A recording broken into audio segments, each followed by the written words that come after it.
नमस्कार दोस्तों, स्वागत है आप सभी का। कैसे हैं आप सभी लोग? आई होप अच्छे होंगे और तैयारी आपकी बहुत बेहतरीन चल रही होगी। ठीक है, तो हम डिस्कस कर रहे हैं जीएस और जीके का प्रैक्टिस सेट, जिसमें हम कोशिश करते हैं कि जो भी आपके जीएस के टॉपिक से रिलेटेड प्रश्न पूछे गए हैं वो आपके सामने यहाँ तक लाए जाएं और उनको डिस्कस किया जाए, जिससे आपको एक आइडिया रहे कि आने वाले एग्जाम में कैसे प्रश्न बन सकते हैं। तो ध्यान रखना, हमारा जो फोकस है वो है एनटीपीसी और एसएससी। ठीक है, तो सभी के प्रश्न इसमें शामिल किए जा रहे हैं। आप रिवीजन अच्छे से करते रहिए और साथ ही साथ प्रैक्टिस सेट हमारे साथ सॉल्व कीजिए। कमेंट बॉक्स में आंसर देने की कोशिश कीजिए। मेरे हर क्वेश्चन के साथ डिटेल में आपको एक्सप्लेनेशन मिलेगा। तो क्वेश्चन एक होगा आपके सामने, लेकिन उससे आपके कम से कम 10 क्वेश्चन के आंसर तैयार हो जाते हैं।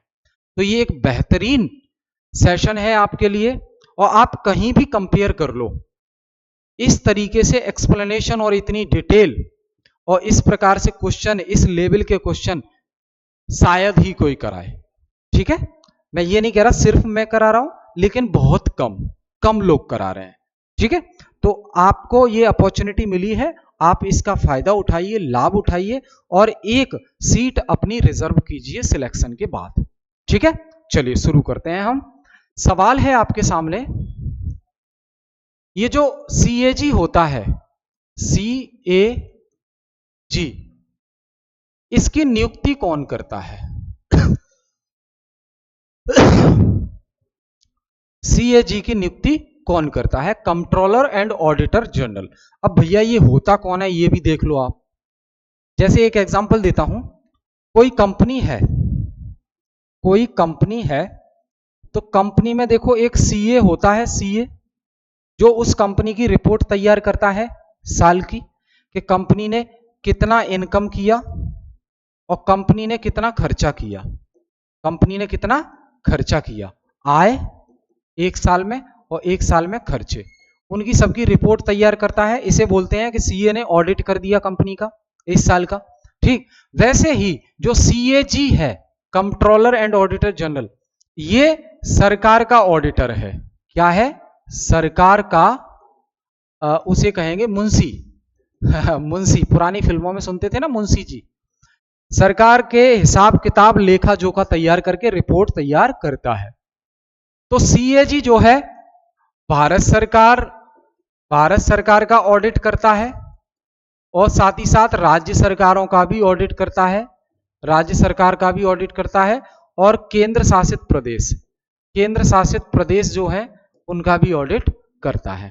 ठीक है, तो अब आपसे पूछा है कि जो CAG के पद पर व्यक्ति बैठा होता है उसकी नियुक्ति कौन करता है? तो उसकी नियुक्ति राष्ट्रपति करते हैं। कौन करता है? राष्ट्रपति करते हैं। ठीक है, याद रहेगा। आगे, पब्लिक अकाउंट कमिटी, लोक लेखा समिति। क्या बोलेंगे? लोक लेखा समिति की जो बैठक होती है, लोक लेखा समिति की जो मीटिंग होती है, बैठक, निम्नलिखित में से कौन उसे अटेंड कर सकता है?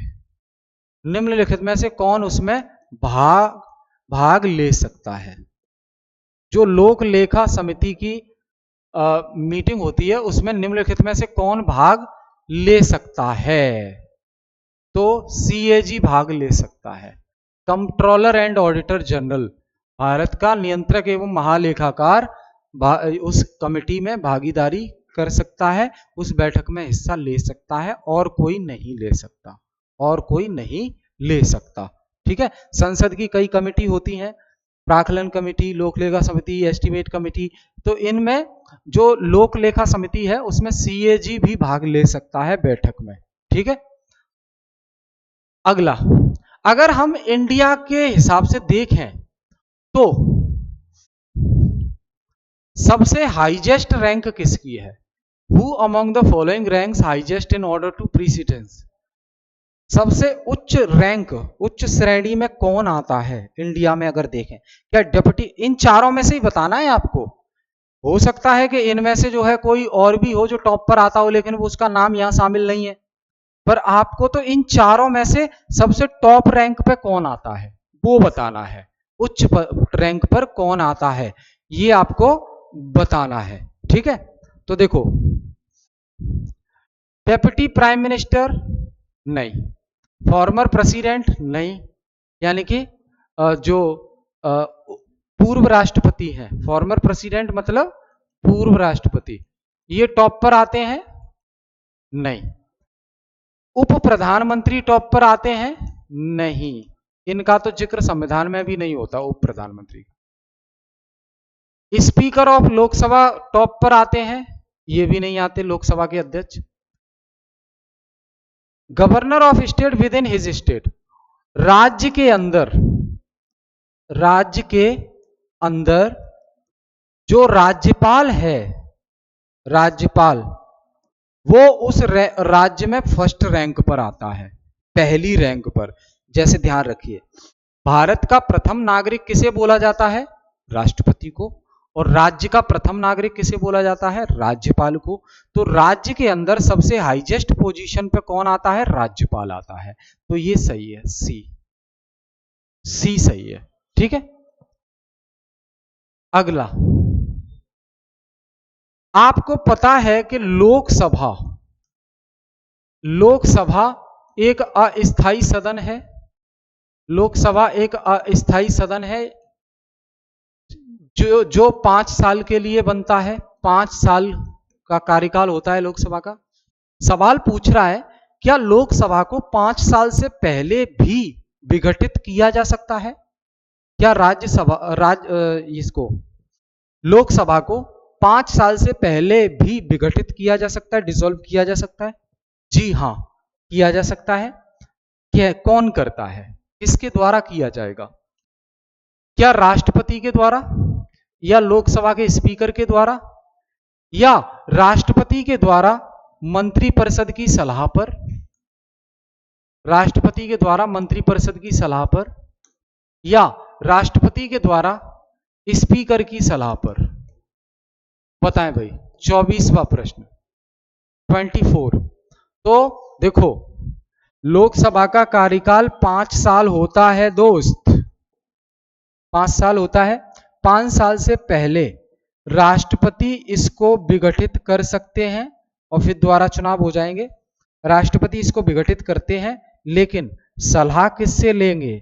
सलाह लेंगे मंत्रिपरिषद से, सलाह लेंगे मंत्रिपरिषद से। और मंत्रिपरिषद का हेड कौन होता है आपको पता है? मंत्रिपरिषद का हेड होता है पीएम, प्रधानमंत्री। तो मंत्रिपरिषद की सलाह पर राष्ट्रपति लोकसभा को 5 साल से पहले भी विघटित कर सकते हैं। ठीक है, आगे जो लोकसभा है, लोकसभा का जो अध्यक्ष है, लोकसभा का अध्यक्ष, उसे पद से हटाया जा सकता है, पद से हटाया जा सकता है। कैसे पद से हटाया जा सकता है, कैसे बताओ भाई? तो कुछ नहीं है, एक बहुमत के साथ लोकसभा में प्रस्ताव पारित करना होगा। कैसे? लोकसभा में बहुमत के साथ, बहुमत के साथ एक प्रस्ताव पारित करना पड़ेगा, पास करना पड़ेगा, और लोकसभा के अध्यक्ष को हटा दिया जाएगा। तो ए सही है।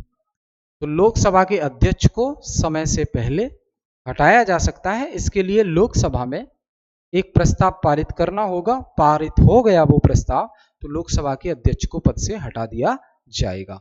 आपके लिए सवाल है, बहुत देर से सवाल नहीं पूछा। सवाल है, वर्तमान में लोकसभा अध्यक्ष कौन है? लोकसभा अध्यक्ष कौन है? ये क्वेश्चन है आपके लिए। इसको कमेंट बॉक्स में जवाब आपको जरूर देना है, चाहे कुछ भी हो जाए, छोड़ना नहीं है, जवाब देना है। ठीक है दोस्त, चलो ये देखो 2022 में एसएससी में पूछा गया था। जो सरकार का बजट है, सरकार का बजट, उसमें क्या होता है, क्या होता है सरकार के बजट में, क्या होता है बताएं भाई। 26वां। तो सरकार का जो बजट है, देखो मैं बताऊं आपको, ये है बजट, चाहे केंद्र सरकार का हो या राज्य सरकार का। बजट में एक पार्ट होता है प्राप्तियों का, प्राप्तियां यानी कि रिसीप्ट, और दूसरा है खर्चे, व्यय, एक्सपेंडिचर। ये दो पार्ट है। एक साल का, आने वाले साल का पूरा ब्यौरा देती है कि आने वाले साल में सरकार कितना खर्च करेगी पैसा, और कितना पैसा आएगा सरकार के पास, इनकम आएगी, रिसीप्ट आएगी। तो बजट क्या है, इन दो चीज का लेखा जोखा है, सरकार के आने वाली साल की प्राप्तियां कितनी होंगी और खर्च कितने होंगे। तो ए आंसर हो जाएगा, रिसीप्ट यानी कि प्राप्तियां, और एक्सपेंडिचर मतलब व्यय, सरकार के व्यय और खर्चों का हिसाब किताब होता है बजट में। ठीक है, आगे। Which of the following formulas is correct for gross value added. GVA के बारे में कौन सा फॉर्मूला सही है। GVA, gross value added. तो ग्रॉस वैल्यू एडेड बराबर जीडीपी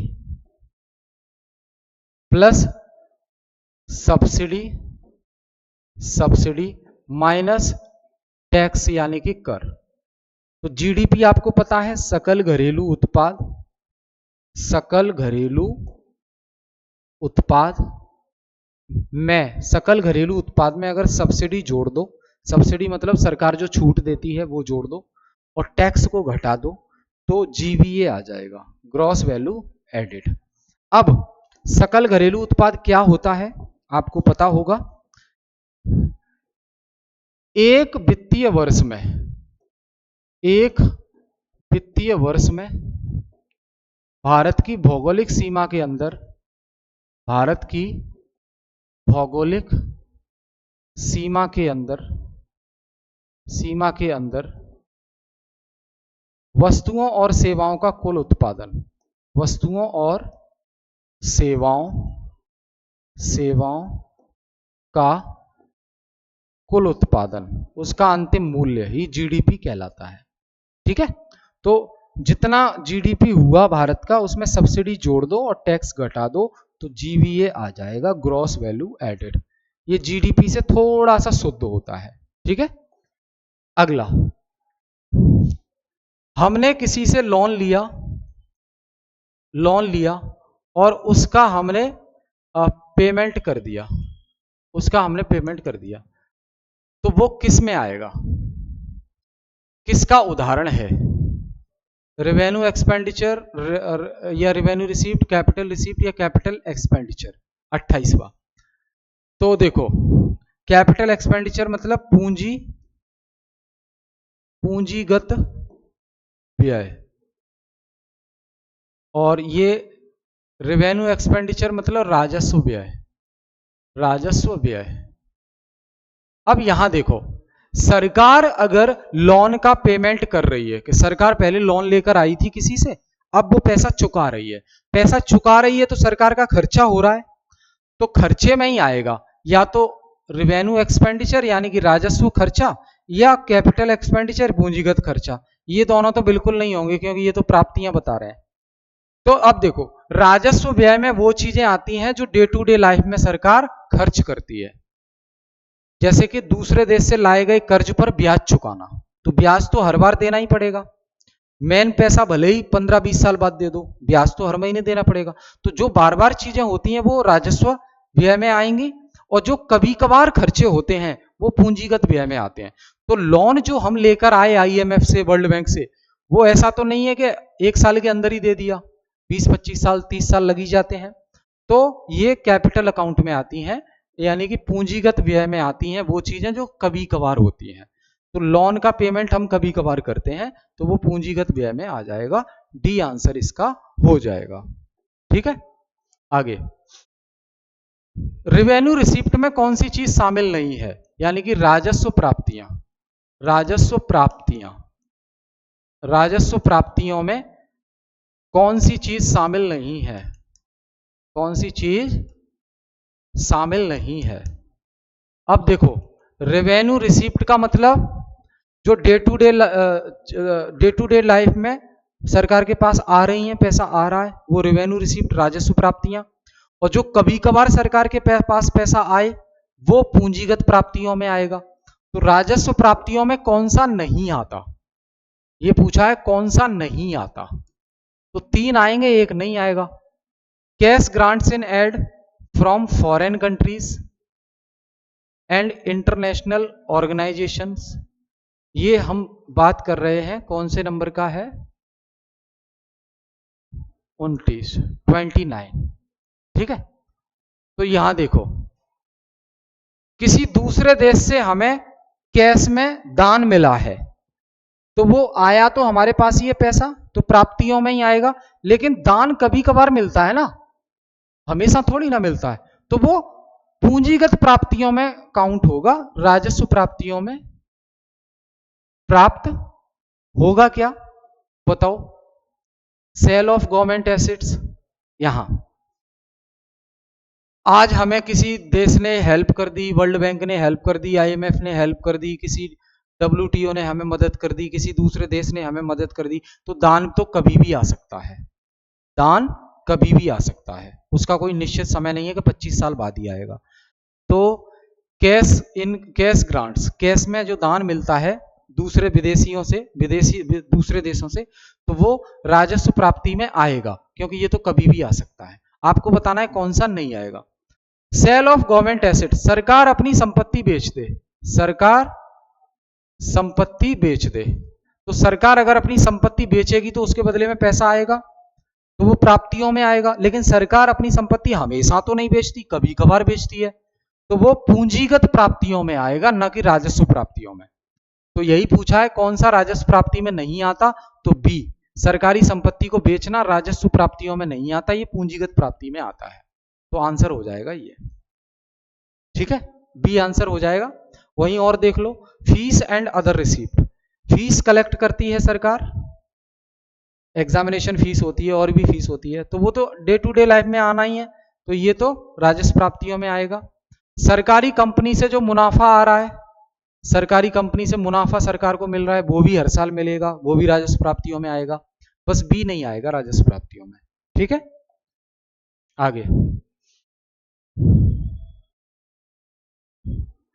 जीएसटी में कौन से सामान पर टैक्स नहीं लगता, किस सामान पर जीएसटी नहीं लगता, किस सामान पर जीएसटी नहीं लगता? हैंड सैनिटाइजर्स, हाथ धोने वाला सैनिटाइजर्स, पेन या एल्कोहल मतलब शराब, या वेंटिलेटर्स, हॉस्पिटल में जो वेंटिलेटर है, किस पर जीएसटी नहीं लगता? तो शराब पर जीएसटी नहीं लगता, ध्यान रखना। जो शराब है, शराब, ये जीएसटी से बाहर है, ये जीएसटी से बाहर है। क्लियर है? आई होप क्लियर है। तो ये चीजें आपको अच्छे से याद रखनी है दोस्त, ये चीजें अच्छे से याद रखनी है, ठीक है भाई? क्लियर? क्लियर है? चलो अब थोड़ा सा क्विक रिवीजन कर लेते हैं। सुप्रीम कोर्ट यानी कि सर्वोच्च न्यायालय, सर्वोच्च न्यायालय, इसमें वर्तमान में जज कितने हैं? वर्तमान में न्यायाधीश कितने हैं सुप्रीम कोर्ट में? वर्तमान में न्यायाधीश है 34। अब 34 का ब्रेकअप अगर हम करें तो 34 में से एक है chief justice of India, Bharat का मुख्य न्यायाधीश, भारत का मुख्य न्यायाधीश, और 33 हैं अन्य न्यायाधीश, अन्य न्यायाधीश, ठीक है। जज बनने की योग्यता क्या है? कम से कम 10 साल एडवोकेट रहा हो किसी हाई कोर्ट में, या 5 साल जज रहा हो किसी भी हाई कोर्ट में, यह योग्यता है। रिटायरमेंट 65 साल पर रिटायर हो जाते हैं ये, या 6 साल का कार्यकाल पूरा हो जाए, 6 साल का कार्यकाल पूरा हो जाए, इनमें से जो पहले हो जाए। सुप्रीम कोर्ट के जजेस की नियुक्ति कौन करता है? सुप्रीम कोर्ट के जजेस की नियुक्ति राष्ट्रपति करते हैं। कॉलेजियम प्रणाली के आधार पर राष्ट्रपति करते हैं। सुप्रीम कोर्ट के जज अपने पद से इस्तीफा अगर देना चाहें तो किसको देंगे? राष्ट्रपति को देंगे। क्लियर? भारत के अगले चीफ जस्टिस ऑफ इंडिया कौन होंगे? संजीव खन्ना। संजीव खन्ना, इसी नवंबर से कार्यकाल उनका शुरू होगा और 6 महीने के लिए वो बनेंगे और ये 51वें नंबर के होंगे, 51वें चीफ जस्टिस ऑफ इंडिया। ठीक है भाई, याद रखना है आपको। तो ये हमने डिस्कस किए, आई होप चीजें क्लियर हो गई होंगी। तो फिर मिलेंगे नेक्स्ट क्लास में। Thank you, best of luck.